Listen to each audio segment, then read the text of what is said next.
Guys, if that doesn't just scream autumn, then I don't know what does, but it's beautiful.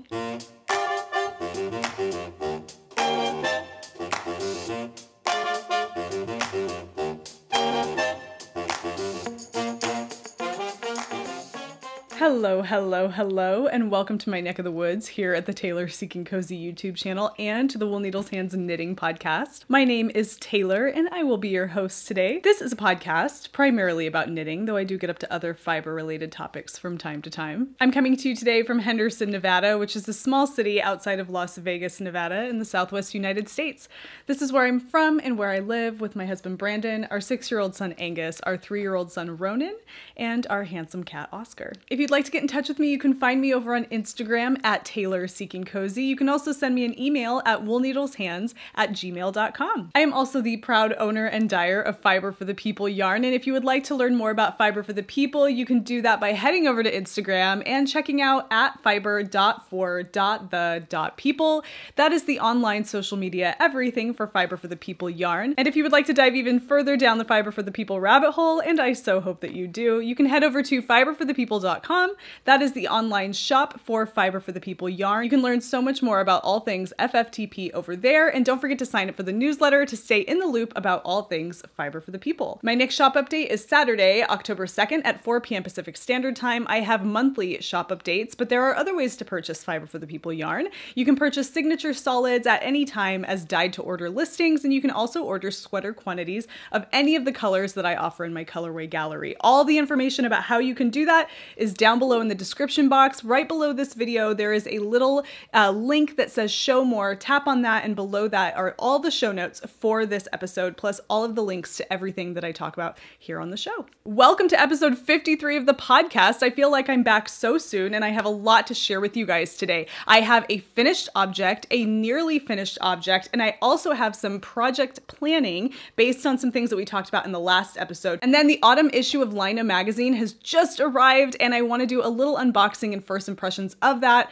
and share with you some things that I have in addition to that I plan to use moving forward with my knitting projects. So there's a lot to talk about here today, so stay tuned. But before we get into any of that, let's get up to speed with Wool Needles Hands Year of Knits Make-Along 2021.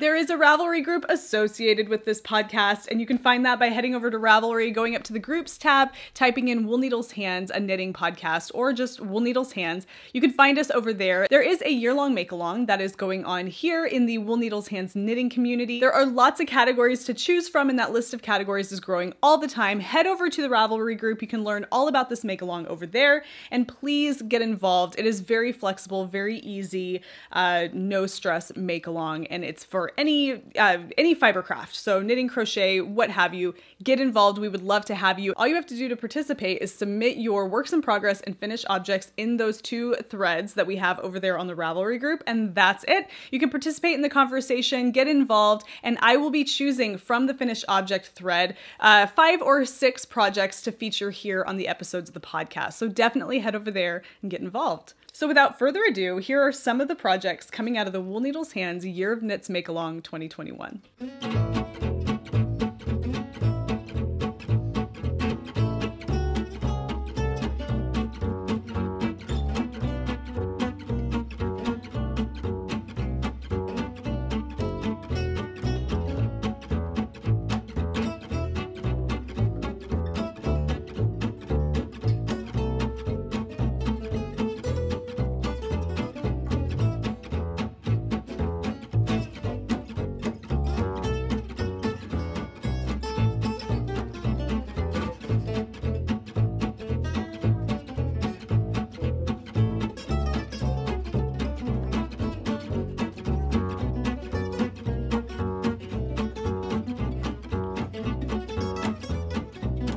As always, thank you to everyone who participates in this make-along. I love seeing the things that you guys create, and we all do. It is very inspiring. And actually, as a way to kind of continue that conversation over here on YouTube, if you see something over on the Ravelry group that you love and you want to give it a shout out down below in the comment section, please do. I think it's a cool way to direct people's attention to a particular project over on the Ravelry group. You can link to it right down in the comments section so that we can kind of spread the word about what's going on over there a little bit more efficiently right here on YouTube. So if you would like to do that, please do down below in the comment section. That conversation down there is equally as important as any of the conversations going on over on Ravelry. So please get involved and let us know what sorts of things you see over there that are inspiring you right now.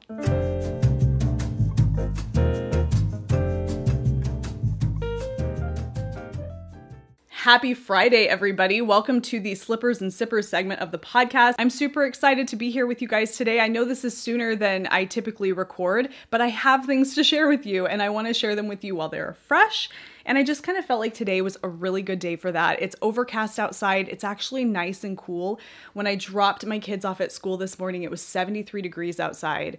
And that is... you can tell that autumn is coming when it's like that in the morning. It's just so pleasant. And that paired with the overcast, it was just calling for podcasting, super cozy. So I'm here today to share with you guys some cozy things. I've got my tea. I actually have my,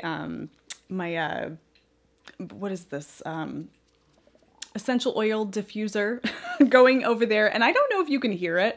There might be a slight murmur kind of sound going on in the background, and that's what it is. It's just a an essential oil diffuser over there. And I am diffusing today by Oracacia. This is the Chill Pill oil what do they call these? It's a pure essential oil blend for this. And it has citrus, okay, so sweet orange, lavender, patchouli, peppermint, sweet basil, and Roman chamomile. And this is my favorite essential oil to diffuse in the house. It is very calming. It's very fresh and it has a little bit of an earthiness, but it also is kind of spicy. It's really the perfect blend of essential oils. And yeah, I feel like it does that. It does kind of chill you out. So yeah, Oracacia, Chill Pill, really good recommendation if you need kind of just like a go-to, grab it really quick oil to diffuse in your house. It's perfect for that. And then today I am drinking by Char Brew Peace Tea. It doesn't have a little tag on the tea bag, but yeah, it's called Peace Tea, and it is also a blend. It is, let's see what's in here. It says, a wonderful infusion for meditation and quiet moments, leaving you feel peaceful and in harmony with yourself, which is perfect. It's chamomile, rose hips, lemon peel, and rose petals. And actually, it smells really good too. Yeah, it's perfect. It has that like, chamomile has a really soft flavor. And I don't mean like mild. It's certainly mild. It's an herbal tea, but there's something about the flavor that there's no edginess to it. There's no bitterness. It's just very soft. I don't know if this makes any sense, but it's got like a creaminess to it. I don't know that kind of sounds crazy, but I love a good chamomile blend. And then the rose hips in there kind of gives it a little something extra. So that is what I have in my mug today. This is a new mug that I purchased on our trip to the Oak Creek Canyon, Sedona area. We did drive into Sedona one of the days that we were there because I wanted to find some local ceramics to shop the coffee mugs. And that's what this is. So this is locally thrown in the Sedona area, glazed and everything. And I am drawing a blank by the name of the person who created this. Or the business, whatever, the artisan who created this mug. When I figure that out, I will put it down below in the description box, but it is beautiful. I was very inspired by the glazing and the color here because it's so my color palette. And it's also very much like a style I go to, or a color palette I am drawn to when I dye yarn. Those like cools and warms together. Ugh, it's really beautiful. And then it's a really pretty organic shape. Yeah, loving that. So that is what I'm drinking my tea out of. And everything, it's just so cozy. All about this, you guys. I'm all about it. Oh, and today, let me set this down all the way over there. I am wearing something on my feet today because it was just one of those cozy days. So I am wearing my Sunday socks. by Petite Knit. So I knit these a while ago, about, I don't know, 6-7 months ago. And I'm going to slip one off. And I talked about these a lot when they were off the needles. And I do wear them a lot. And I know that I mentioned I would keep you guys updated on how they are keeping up, because these were knit with 2 strands of single ply fingering weight yarn held double. And we all know single ply yarn socks just doesn't go well together. I get it. And that's kind of why I was keeping y'all updated on how they were doing, and they're doing pretty well. So I wear them. And and another thing too. So this is superwash yarn, but I did wash them and dry them in the dryer because I wanted to see if I could semi-felt them to give them a little bit more structure and to shrink them up a bit. And it worked beautifully. They became a little bit, it fulled the fiber just a little bit, fuzzed it up and made it a little bit more grabby. And it shrunk around my foot in a way that it's just so much more cozy now. They don't flop around when I wear them. But you can see, I don't know if I showed this last time I wore these on the podcast, but you can start to see I have already reinforced the heel once to prevent holes, and it's starting to kind of wear pretty thin right here. So I guess we could have expected that, but it's okay. It's not so bad that I can't go back through and reinforce it again, but that's just the nature of knitting socks in a single ply yarn, but I love them. They're super cozy. I grab them when I just want something quick and cozy on my feet. That doesn't feel like a sock. It feels kind of more like a slipper, I guess. So that's what I have on my feet. I have my tea, and I have so much to share with you guys, so let's get into it.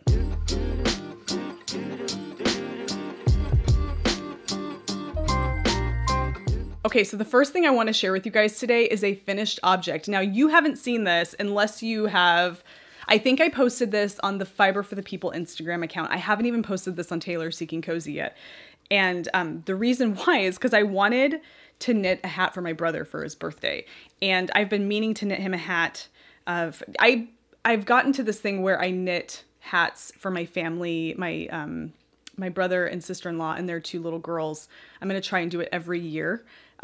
Because they live in Texas and we don't see them as often as we would like to. So it's just kind of a way to send, I have a fiber stuck to my chin. It's kind of a way to send like a hug over the long distance, you know, something that you created with your hands that's going to keep them cozy. But anyway, that's what this is. So this, here it is, ta-da! I whipped this guy up in a day and a half because there's something about color work hats that I can fly through them. I don't know. I can fly through a color work hat because I don't know. It flies off my needles. I think it's just so engaging, and enjoyable. And also too, it's a worsted weight yarn. So that contributed to that a little bit too, but oh gosh, I love it so much. So this is probably my favorite color work hat pattern. This is the Winter's Fern hat by Trin Anelli. And it's so gorgeous. And the color combination, I'm dying over it right now. It's beautiful. So this is knit on Fiber for the People OG Merino worsted. It is a 100% certified organic merino worsted weight yarn. Gorgeous. It's one of my favorites that I offer in the shop because it's rustic but soft because it's merino. It's non-superwash, so you have a natural yarn, and it's certified organic, which is great. These colors, and I love the way the colors work on this yarn too. They're saturated, but earthy. I don't know, it really works. So I'm knitting this in Basalt. I'm gonna get a little closer. So this is the Basalt colorway. It's a really deep, rich, brownish gray color. If you know what a basalt rock looks like, it's a volcanic rock. It is very true to that color. And then the gold mustard color is leather. And then this blue is my colorway winter.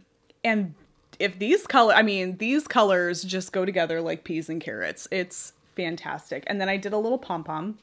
Oh, I need to trim that little guy. A little rogue strand there. But I did a pom-pom with all the colors held together. And it is just so cute. I am so excited to give this to him. It's so squishy. It's going to be perfect for winter time. It does get pretty cold. They're in Dallas. I mean, shoot, last year it snowed like crazy. We all know. If you live in the States, the Texas area got an insane amount of snow last year. Was that this year? Was that 2021? God, I can't even remember. But anyway, this is going to be perfect for him. I knit my brother a hat several years ago. That is probably, if I had to go back and say what was your favorite accessory or small piece that you have ever knit, this is kind of coming to that. But this hat I knit for my brother, I'll pop a picture up here, was my favorite and still probably is my favorite because the yarn was perfect. It was Patton's Classic Chunky. 100% wool. I got it at Joann's in the Hudson Bay colors to create kind of like a Hudson Bay style hat for him. Ugh, it's beautiful. And the gauge of the hat, it worked out perfectly. I don't even think I wrote it down what I did, which is ridiculous. I should have, my brother would never remember, but I should have my sister-in-law like take it and tell me like the stitch count. I don't know what the needle was, but it's perfect. I love it so much. And it's also that kind of oversized slouchy look. And that's, I think, what this is going to be for him too. I'll go ahead and slip this on. It's a little early in the podcast to be disheveling the hair, if that's a thing, but let's just see. So you can kind of get an idea for the fit of this hat. Now, I think my brother's head is like 22 to 23 inches around. And this hat, my head is 21 and a half. I have a big old head, but I have to assume this will fit him nicely. So here we are. Ta-da! It looks so good. I can't look at myself and turn. Yeah, you guys, it's so cute. I really love it. I'm just gonna, for the thumbnail, you guys, for the thumbnail. Okay. Yeah, so I'm really into this hat. I kind of think I could knit one for myself and for my husband too. It's pretty deep. Like it's definitely pretty slouchy. And I did make I didn't make considerable modifications, but I did modify the hat a little bit. So the original pattern does not call for a folded brim. It just calls for a regular 2x2 brim. And it also uses an alternating cast on. So you're getting a nice, kind of almost like a ribbed cast on, which is really nice. I did not do that here, partly because I forgot and I just cast it on and it worked out fine. But I wanted this to fit like a nice ski hat, hockey hat, I guess you could call it, with the classic folded brim. So what I did here is I knit the largest size on the recommended needle. I didn't do a gauge swatch for this.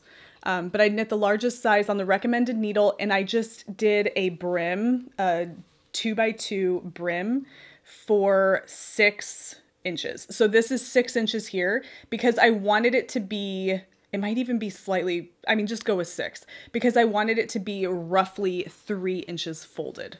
And when you fold it, when you knit a 6-inch brim, you're not going to get exactly half that when you fold it because there's obviously going to be part of your fabric that's down, it's creating that little like roll, but you'll get close to it. So I think that I would say this is about 2.5 inches. I haven't actually measured it, but I would say the brim is 2.5 inches. And I think that width, that depth of a brim is perfect for a hat like this. Anything more narrow, and I just think it's too flimsy for the weight and the density of the fabric here. So yeah, that's all I did is I did the same stitch count, same needle sizes and everything, same 2x2 ribbing. I just did a 6-inch brim and then folded that double and it worked out and it's beautiful. And this is the slouchy version, not the beanie version. She has one version that knits to a certain point and then you decrease, and then one that's slightly longer for a more slouchy hat. But yeah, so that's my winter's fern. And I love it. I'm so happy to just like whip something off the needles and get it all finished. So get a load of that, you guys. So this is all ready to get packaged up and shipped off to my brother. Really excited to give that to him because I think he's gonna love it. Okay, the next thing I wanna share is my Magnolia Bloom sweater. So last time on the podcast, which was like a week and a half ago, I showed you my progress and I've made a lot of progress since then. I mentioned to you that I would have it finished because all I was going to do was work on this over the weekend. But then I decided I wanted to knit that hat for my brother. And so I kind of just put this to the side. I knew I would crank that hat out in like a day and a half. So I was not worried about losing steam on my current works in progress. Which I don't have a ton of works in progress, like active ones that aren't hibernating right now. I actually don't even really have a ton of hibernating works in progress, which I'm really proud of. But yeah, whatever. So I set this down so I could finish that. But And I almost thought too, I was like, you know, I'm not going to record today. Let's just knock out this sleeve. I have like 4 centimeters left and then I'm going to start working the cuff. Let's just knock it out and then I'll have 2 finished objects. But then I thought like, no, because I have worked on this so quickly that I haven't had a lot of like status updates on this project other than just like, oh, I started this sweater and I'm 3/4 of the way through it. And then boom, it's a finished object. I felt like maybe this was a good time to just say, oh, status update, not finished yet, but nearly there. That's a lot to say for something so simple. Okay, so last time we were talking, I don't think I had finished this sleeve yet. I don't think I'd finished it yet, but it is finished. So this is my first sleeve here. And it's a beautiful, oh, so this is the Magnolia Bloom sweater by Camilla Vad. I said Camilla Vlad in the last episode, and I apologize. It is Camilla Vad or Vod. I'm not exactly sure how it's pronounced, but it's not Vlad. Sorry. So this is that sweater, and I talked a lot to you guys, or I talked a lot to you. I talked a lot about the baubles and how I needed to come up with something that would keep my baubles perky. And if you watched my most recent video, which was a little kind of like tutorial technique share, you'll know that Amy Palco of the Meaningful Stitch podcast left a wonderful comment below that podcast episode telling me how to fix my, or make my baubles more perky. And it's a beautiful tip. So that most recent video that I shared, that is all thanks to Amy for sharing that tip. And it has changed my bauble world. So these baubles, look how perky they are. Perky baubles up in the house, you guys. Look at that. Okay, so definitely check out that little bauble tutorial video, because even if you have a project that's already been like knit and blocked and everything that has baubles, this might be something to do with that project. Go back after the fact and perk up those baubles, because it's something that you do after you've already knit the piece, and it's great. Okay, so this is where I'm at now. And okay, like this. And I'm loving it. The further along I get with this, the more I love it. So, okay, where was I? The sleeve is what I finished. So I hadn't quite finished this yet. And I love the shape. I love this nice little quick decrease here to create a little bit of a balloon kind of sleeve action going on there. I have this little stitch marker here so that if worst case scenario, I need to count how many like rounds I did before I started decreasing, then I know to do exactly that many on the next sleeve. Yeah, so that's all that is. Okay, and then this is where I am on my other sleeve. We've made it this far. And I'm really close to getting ready to decrease for this one too. So lots of progress. This sucker is almost finished. I want to put it on only because, well, because I want to put it on and try it on and see, but I haven't put it on to like test out the sleeves since I made this kind of progress on the second sleeve. So let's go ahead and throw the sucker on and see how she looks. Get my front and back sorted. I'm tangled here. Okay, there we are. Again, we're with orange. I was wearing orange in the last episode, or some kind of an orange variety of color. All right, here we are. Yeah, so a few thoughts on this. Let's get in and make sure. Okay, yeah, that's looking good. Oh, look at those perky baubles. Okay, so a few thoughts on this. I was a little concerned about the length of this sleeve right here because I haven't blocked this yet. I don't know. I'm not too worried about the fabric growing lengthwise as much as it's gonna grow widthwise, but I do think I might be gently blocking this or steam blocking because I love the way things are fitting right now and I don't want it to grow too much. So I don't know, some things that I'm considering. This is distracting there. Okay, the whole shirt, this is distracting, but whatever, we move on. But oh, I'm loving the sweater. I have to walk this way or I'm gonna have a tangled mess. Okay, and we're back. Okay, oh, you guys, it's almost finished. Oh yeah. Okay, so what are some of my thoughts on this? One of the things that I don't actually have much more to say about this, so I'm just gonna say one thing. The bottom hemline, in the pattern, it doesn't, I don't think you're supposed to go down a needle size because it doesn't specify that. I think you just kind of maintain the needle size that you're using for the rest of the sweater. But I went down a needle size because it just, to me, that's just what you do. I don't know. I mean, that's just what I've done. So I just did that. And I actually prefer the way it looks, having gone down a needle size. It just looks neater and cleaner. In the cuffs, you do go down a needle size, but that body, the hem at the body, it did not suggest to do that, but I did it anyway, and I'm kind of happy that I did. So that was the only little bit that I didn't add in the last episode about this sweater. But other than that, making serious progress on this. It will definitely be done on the next episode of the podcast. I mean, shoot, I'll have it done by the end of the day. But at least at that point, I will have it blocked and ready to share with you properly. Let's adjust some things here. So that is my status update on my Magnolia Bloom sweater, and I couldn't be more excited to have this off the needles because it's going to be so cozy for fall. You know, it's knit with, so we've got 100% superwash merino and Surrey alpaca with silk. It's just like a Surrey silky yarn base. Fiber for the People in the Endor colorway. Oh, and like I mentioned on the last episode of the podcast, this sweater, and this is almost a complete sweater, is living happily and spaciously in my Magner project bag. This is a waxed canvas project bag with leather details, and it's perfect. And I will link to it down below in the description box. It is by Magner out of Athens, Georgia, and I love it.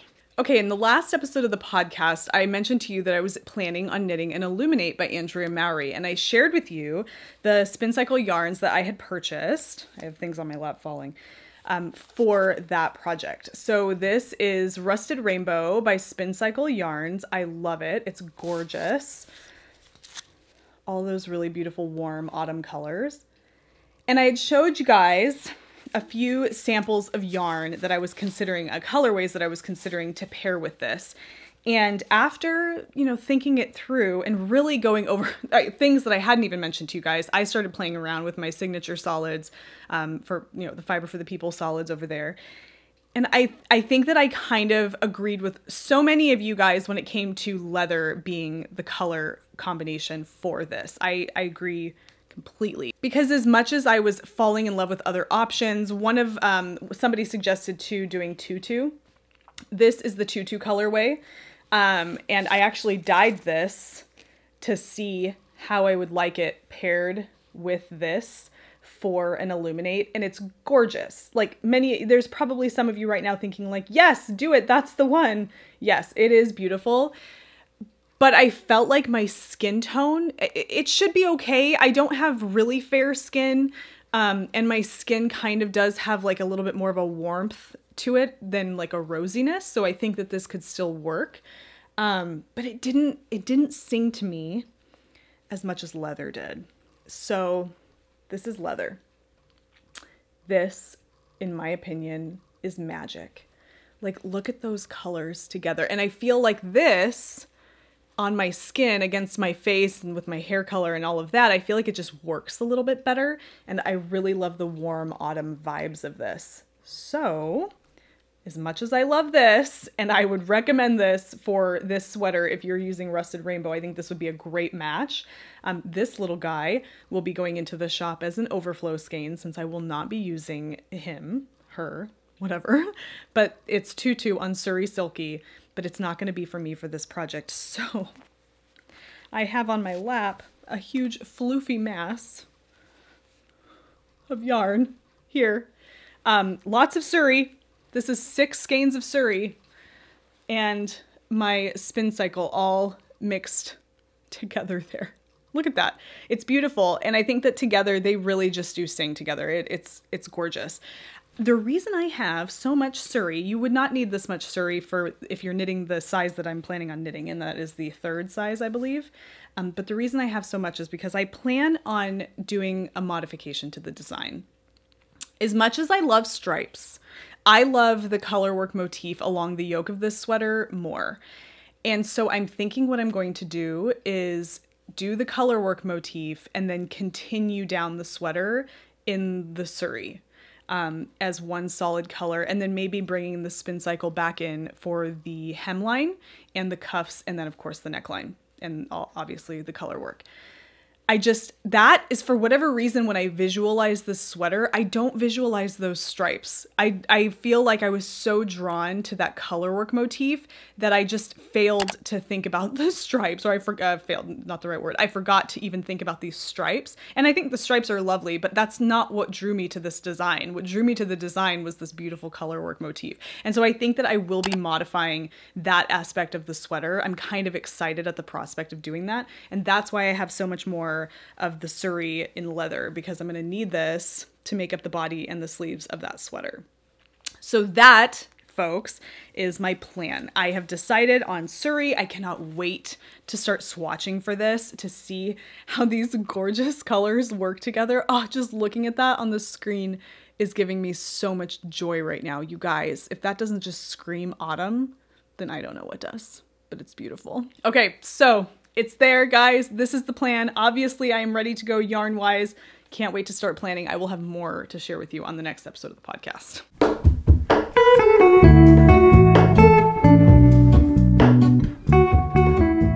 Okay, for this last segment of the podcast, I want to share with you guys something new that just arrived.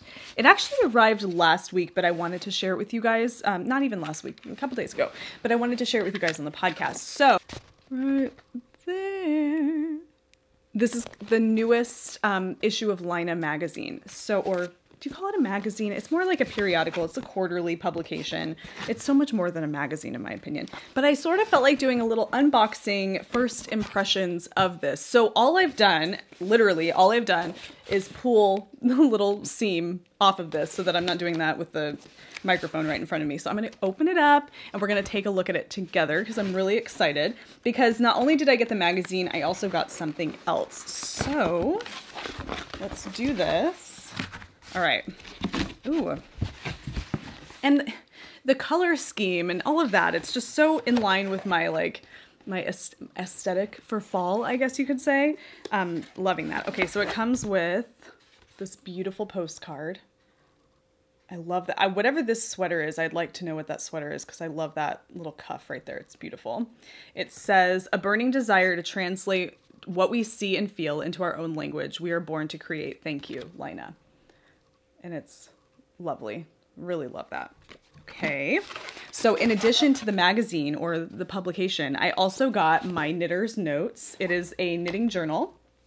You may see, I know a few other podcasters have been sharing this recently. I love that they put their name in the back like that. But this is it's a knitting journal. It's essentially what we do when we log our projects on Ravelry, except it gives you that kind of in your hand pencil paper feel, which is something I've been really wanting as I've been knitting more sweaters and pieces that are special and will become eventually heirloom pieces, I guess you could say. I wanted something like this to keep with those items. And so I imagine myself having, this is a project for fall that I really want to do, is a nice place for my sweaters, either whether it's like a nice wardrobe with a glass door on it or something like that, or some really nice shelves. I want this to kind of be there with that. Because I have a feeling that I will use this mainly for those larger pieces, not all the little gift knits, not all the little pairs of socks, things like that. This will be for more the larger, real special heirloom pieces. That's what this is going to be for. So that's what it is essentially. It's a really cool knitting journal, and how cool it says this book belongs to. That's a nice touch. And it gives you all kinds of, so you get lots of just blank pages. And then you have your project pages. I love that. Really lovely. I also saw, to go along with that, on one of the episodes of I Knit If I Want To by Andrea Mowry, she was talking about a journal. I think she has the same one, or maybe one that's similar to this.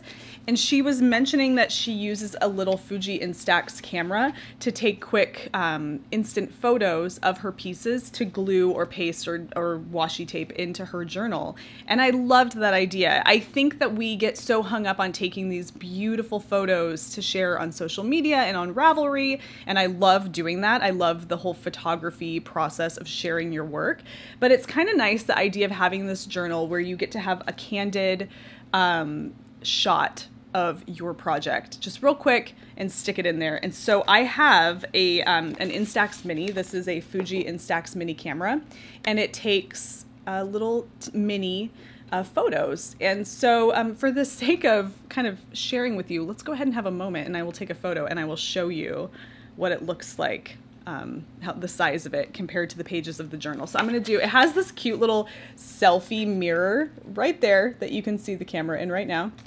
And so you can use that to frame the photos. So I'm going to pull the lens out.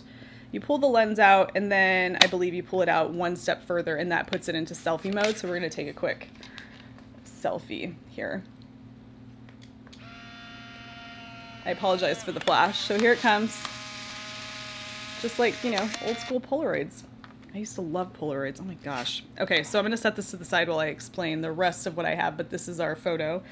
And you can see the size there, and it's the perfect size. I'm going to set this down for sticking into the journal. I imagine it going kind of, let's see, find one of those project pages.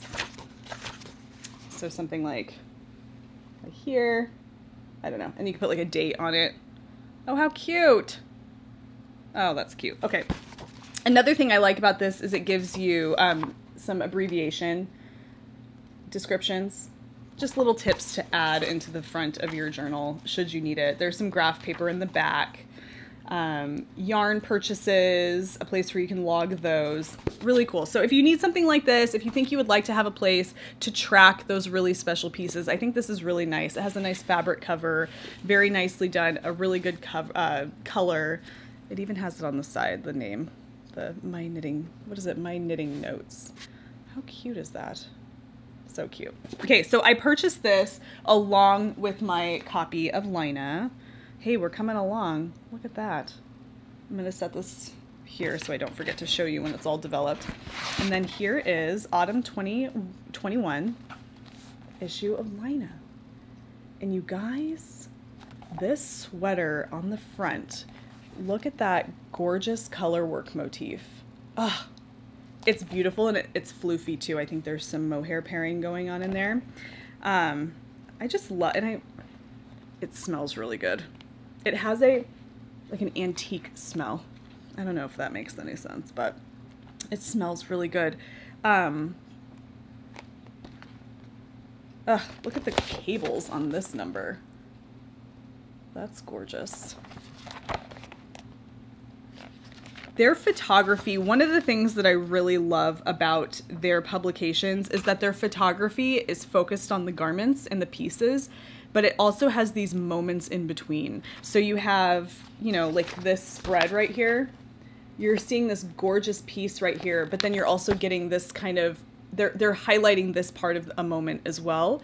And I think that it may be, that's completely unrelated to the fiber world, but there's something about that that creates a vibe and an aesthetic that really is what kind of intrigues me about Laine. I don't know, I love their photography. Oh gosh, I hadn't seen this sweater. Let's see if I can get that. Gorgeous. I don't know like what percentage of photos from a publication you can show before it kind of infringes on, you know, the magazine. I don't even know if that's a thing. I wouldn't share the patterns, of course, but if anything, this is getting you excited about going and getting your copy. I am not, by the way, I was not contacted by Laine. I paid with my own money for all of this. This is completely not sponsored in any way. Ah, gorgeous.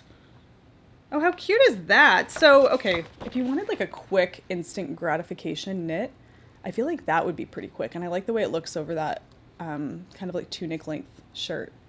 Really lovely. So first impressions, loving it. There is an article in here. I saw this. I don't know how to pronounce this name if I'm saying this wrong, but Esko Sirola. He owns a handicraft business in Finland, and he's owned it since the 50s. And there is an entire article about him. This is him right here. The article is called Well Crafted Life. And that was one of them that I wanted to read about. I saw that they shared something on their Instagram about that article, and I was really looking forward to that, to reading about that. That sounded really interesting. Knitters United, How Can Crafting Bring More Social Well-Being into Our Lives? That's one of their articles that they have in the magazine publication. Oh my goodness, I didn't know they had these in there, but these are beautiful. I knit a pair of cabled and bobbled mittens for my mom several years ago.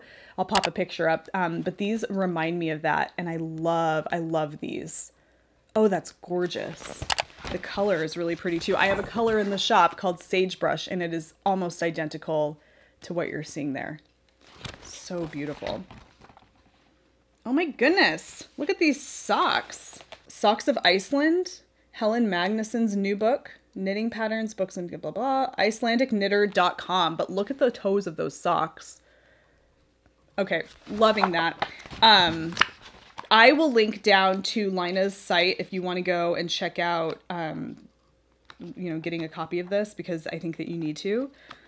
Bonding over chili. Is there a chili recipe in this? No, I don't know. Beautiful. Loving this. And the smell is just nostalgic and fantastic. Yeah. Okay, so that is the autumn issue of Laine magazine. Gorgeous. I don't want to share any more because I really think that you should go and grab a copy yourself. It's these magazines, even though you may not knit anything in them, looking through them is inspiring. Like I said, the photography is inspiring. The articles are inspiring. They bring you to that cozy place that we all want to be in this time of year. And so, ooh, that's gorgeous. Gorgeous, gorgeous. So yeah, I would definitely recommend picking up a copy of that and maybe considering getting a copy of the Knitter's Notes. Okay, so here is our photo, you guys. How cute! I love the look of it too. It has kind of a really nice, it looks like it's got a filter on it, you guys. Really cute. So that is my first little Fuji Instax from that camera, and I'm excited. I think it's the perfect size actually for this. So that's, you know, I could even put, how cute, I could just put my little picture in there under my who does this book belong to in my name. That would be super cheesy, but that's it, you guys. I wanted to share that with you. Some first impressions on the new issue of Laine.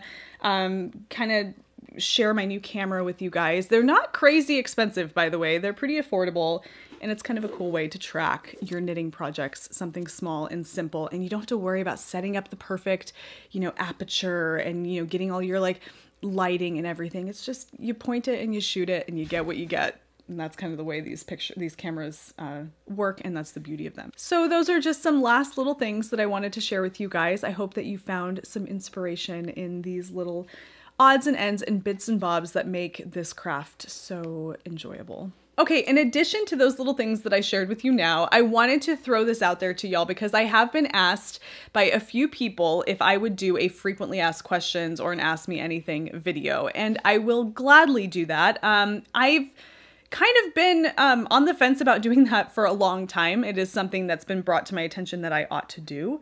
I don't know why I haven't just done it. So if you would like something like that, I would love to do that for you guys. So I'm going to open up the comments down below for questions. If you have questions that you would like me to answer in an Ask Me Anything video, drop them down below in the comment section of this video. You can also, if you feel more comfortable, you can email me at woolneedleshands@gmail.com. I will not necessarily reply to your email to answer your question, but I will be using those emails to choose from for the questions for the video. So I would love for you guys to get involved in that. Ask me anything. So whether it's regarding knitting or yarn dyeing or owning a business and being an at-home mom, whatever, any aspect that you're interested in within reason, go ahead and ask me and I will put together an Ask Me Anything video. I'm kind of excited at the prospect of doing that for you.